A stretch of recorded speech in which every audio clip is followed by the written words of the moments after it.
So if you guys remember several years ago when ZackTV was killed, rest in peace to the homie Zach, man, people have been pressuring me for a long time. Tell us who killed Zach. Tell us who killed Zach. And I was hesitant to do it for a long time because the sources that I had were not personally from the area. They were guys who had family and friends in the area, but they personally were not from there. So I was hesitant to do it for a long time. And eventually I caved to the pressure and put out the information that I had. And I had put it on this one particular set that later turned out to be incorrect. And so I pulled that video down, and I had spoken not only to Zach's people, but to the people from that set too, and apologized to them for putting that out there.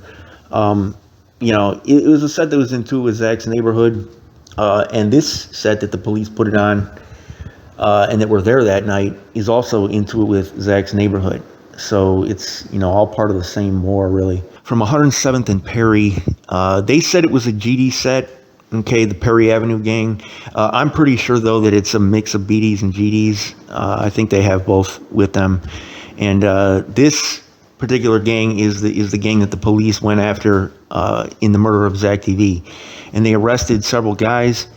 The problem was, though, they released the guys that they arrested because of the law of mutual combat, which is a law that I was talking about in that video on my old channel, where those guys on the west side had gotten into a shootout. I mean, one of the sets had just pulled up and started blasting at the other guy's house, and then the guys in the house returned fire, and they had let the guys go because of this law of mutual combat. Now, later they did bring charges in that case, but it would cause a big public outcry, and the mayor and the police chief and everybody were, looking at the state's attorney, because it's the state's attorney's office, Kim Fox, who's in charge of, bringing these charges against these guys. Well, Zach's, the set that killed ZackTV, or that allegedly killed ZackTV, according to the police, they were let go because of that same law. And to me, this is totally unreasonable in this case, because ZackTV did not agree to fight these guys. He was not a combatant, and he was fleeing. He was leaving the scene. So how is he a combatant if he's leaving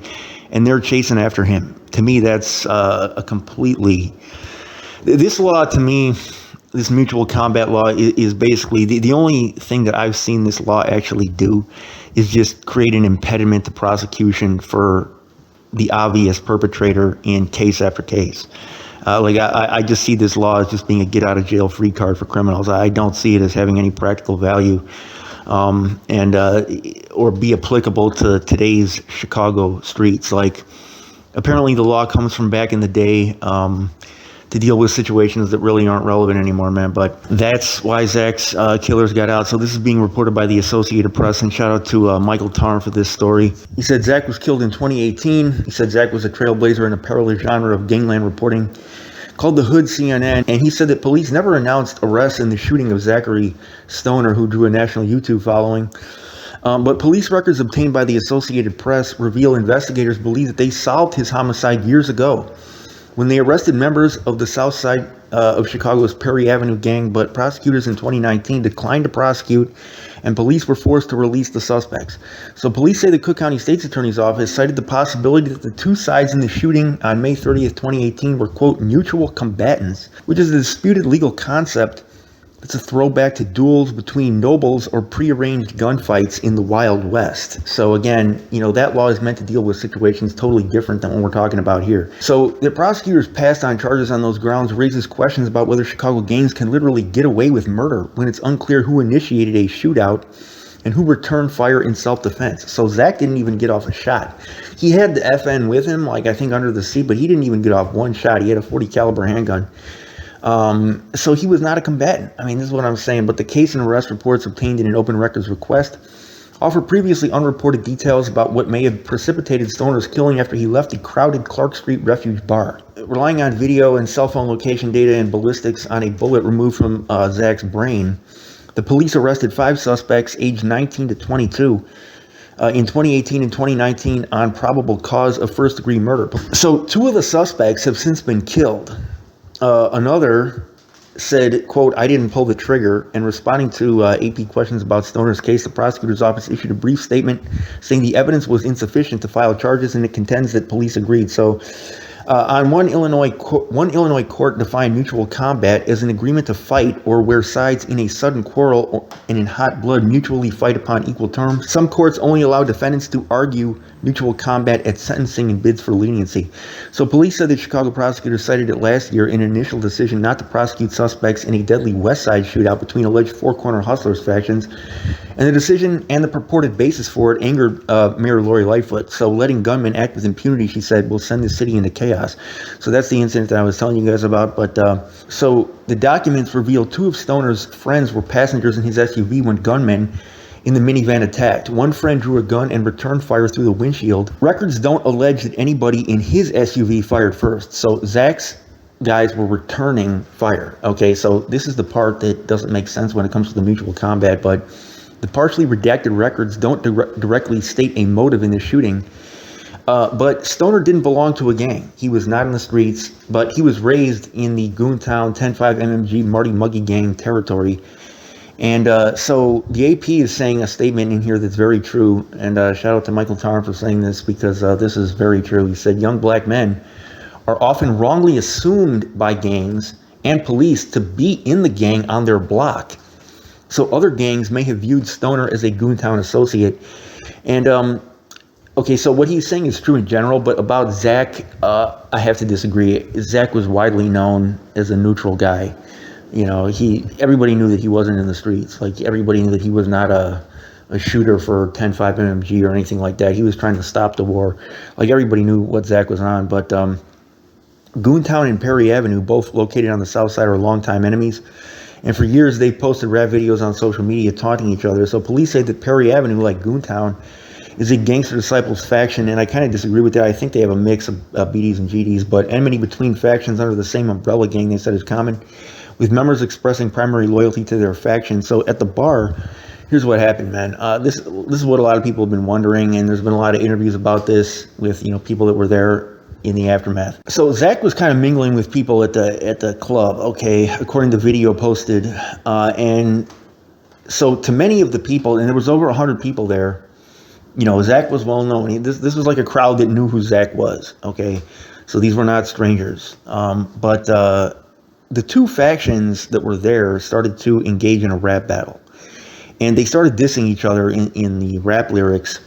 And then while this was going on, Zach, he walked out. And he was asking his friends, let's get out of here. Like, let's take off. Because, I don't know, you know, it was like, it was getting bad. And Zach was like, okay, it's time to go. And, you know, the best decision would have not to have been there in the first place. But I mean, he was making at that point, the only decision that could be made was just that let's dip. Like, that's the right thing to do. So T Streets was leaving too, okay, at that particular time. And one of the videos shows him at the bar near Zach. So at 1:29 a.m., 2 blocks from the bar, the minivan kind of like pulled up alongside of Zach with guns out of its windows, and bullets riddled Zach's SUV. One ripped through his shoulder, one struck behind his ear, lodging in his brain. When he crashed into a street lamp, his friends, one of whom had graze wounds, fled. And they later said that they feared that their opponents would attack again. So police arrived at 1:35 a.m. to find Zach alone, slumped in his seat. One officer checked his pulse. He was still alive. An officer found his .40 caliber pistol at his feet. It was loaded, and he never got off even one shot. So a doctor pronounced him dead at 4:20 a.m. Hours before Zach's June 9th funeral, a gunman killed T Streets on a south side sidewalk. And an autopsy noted that a word was tattooed across his back, and that word was ZackTV. Okay, so T Streets had ZackTV's name tattooed on his back. New York-based Committee to Protect Journalists expressed concern that Zach was killed for his journalism. And to be honest with you, that doesn't appear to be the case, but that others were with him raises the possibility that he wasn't the intended target. So police considered Zach's case to be closed, or they consider it to be cleared. So they clear under 30% of homicides in the city that occur, and cases are cleared when police deem them solved, though this doesn't necessarily equate to formal charges or prosecution. So even though nobody's been prosecuted for this, the police consider this case to be done and solved. And one challenge for investigators in a city that tallied nearly 800 homicides in 2021 is an ever-growing case backlog. So last year, guys, we had 800 murders. I mean, talk about the investigators needed to handle this. But another problem that they have is persuading witnesses to, forget about that don't snitch code and trust a police department that, obviously they have a bad relationship with. So political foes, the Chicago Police Union and suburban police chiefs have also accused the state's attorney's office, headed by Kim Foxx, of not being aggressive enough in prosecuting these cases. So when she was responding to the mayor last year, Foxx alluded to Chicago's grim history of wrongful convictions. He said, we cannot cut corners. And I agree with her on that, but these are not cases where they're cutting corners. I mean, this is like obvious, you know what I'm saying? And, the thing that kind of like really, to me, damaged the conversation and really took it down a very unconstructive path was when she accused, her critics. And I'm not a hater of Kim Foxx, by the way, but when she accused her critics of just criticizing her simply because she was a black woman. Well, her critic was Lori Lightfoot. I highly doubt that, Mayor Lightfoot was criticizing Kim Foxx because she was a black woman. The fact that the idea that their criticisms would be racially motivated is just not even, remotely believable. But at any rate, man, in February, she did announce charges in that Four Corner Hustlers case. But I mean, you got to remember, the guys had time to take off. And prosecutors are leaving the door open to charges in Zach's case. The statement this week said that they will review any additional information that's brought to us by police. But the thing is, man, I mean, there's so much time has gone by. It's like you give, the streets time to turn up, guys to, blow town. You give time for all type of stuff to happen. It's like you gotta bring this stuff right away. And if you can't get him on that, get him on something else, frisk him for a gun. I mean, these guys are carrying guns all the time. Get him on something like that just to get him off the street, to stop the back and forth, But so at the end of the day, man, it just shows, how messed up everything is, and how a lot of times the priorities, are not in order, man. They know they're the ones that did it, and the state. It was the same situation. The state let the case go, okay, and then with me, the state, they hit me, but then the feds picked up basically the same case, more or less, and then in this case, the state dropped the case. It's like, why don't the feds pick this case up? I think we should be putting pressure on these public officials to do this, man, because when the guys stay out on the street, these are guys that statistically are likely either to kill again or be killed. You put them back out on the street, that's kind of like giving them the death penalty. To me, this is just a travesty, man, and justice has not been served.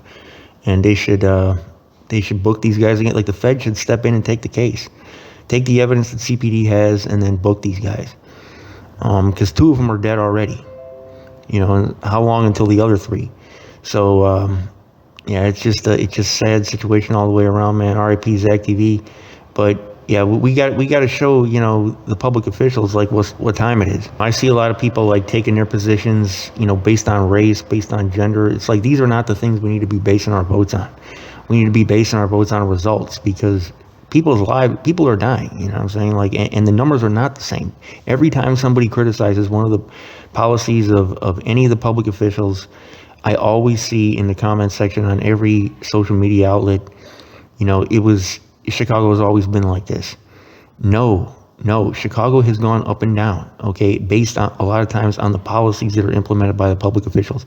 The homicide rate at certain times has been cut to a third of what it was, in previous years. We've had years where we've had 300 homicides. Last year we had 800. So it hasn't always been like this, and it doesn't always have to be like this. There's always been homicides. There's never been a year where Chicago is a totally peaceful, utopia. But I mean, it gets better or worse.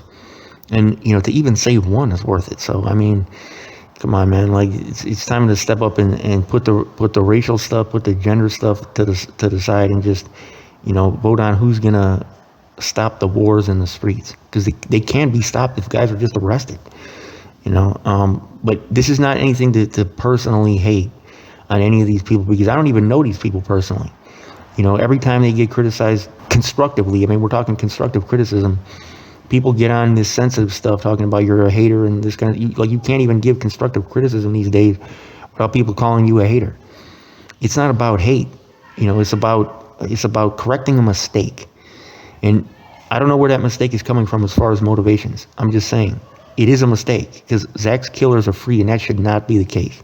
A couple years ago, when I started, putting forth a lot of these ideas, saying that the city needs, officials that are going to be stricter with the streets, basically, to try to bring down the homicide rate. And I started, pushing a lot of ideas that typically are talking points on the conservative side of the political spectrum in the United States. People took that like I was being, like I was throwing the black community under the bus and being racist, because a lot of people, they equate conservative policies or conservative politics in the United States with racism, because a lot of the neo-Nazis, the white supremacist guys, they tend to vote conservative, or they tend to at least align themselves with the conservative side. And there's this concept that in the 60s with the civil rights movement, the party switched.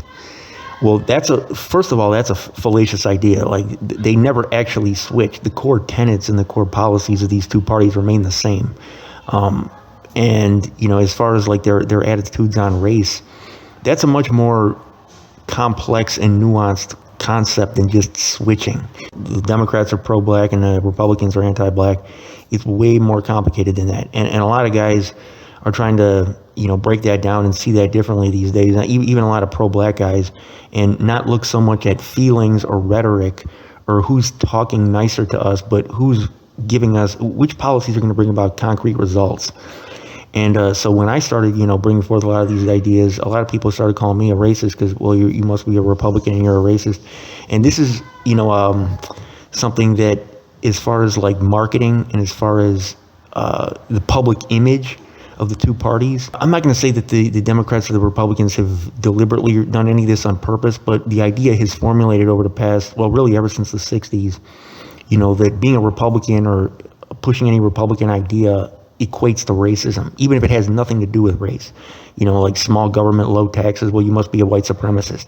Like, these are two totally unrelated ideas, but those ideas have become associated with that. And like I said, that's a fallacy. So people took that, like this, but this is what I'm talking about when I say this kind of stuff. This kind of thing actually affects people on the ground, like in real life. And it hurts a lot of times the people that are for it. Like people just give a blatant pass to anybody that appears to be on their side, or even the person might think they're on their side, talking nice to them and saying all the right stuff, or looking the right way or being part of the right demographic, to put forth an image like, okay, we're making progress, but the policies a lot of times at the end of the day are hurting the very same people, that are trying to do this. And I see this all over social media, particularly with the older generation. I know that's kind of vague, but I'll try to get more specific on that in upcoming videos, man. But it's got nothing to do with race. It's got to do with actual cases like this are really going on. I'm not going to say unsolved, because they are solved, but unresolved because of this kind of thing. So just a little food for thought. There's your boy Winnie C. Report. I'm out.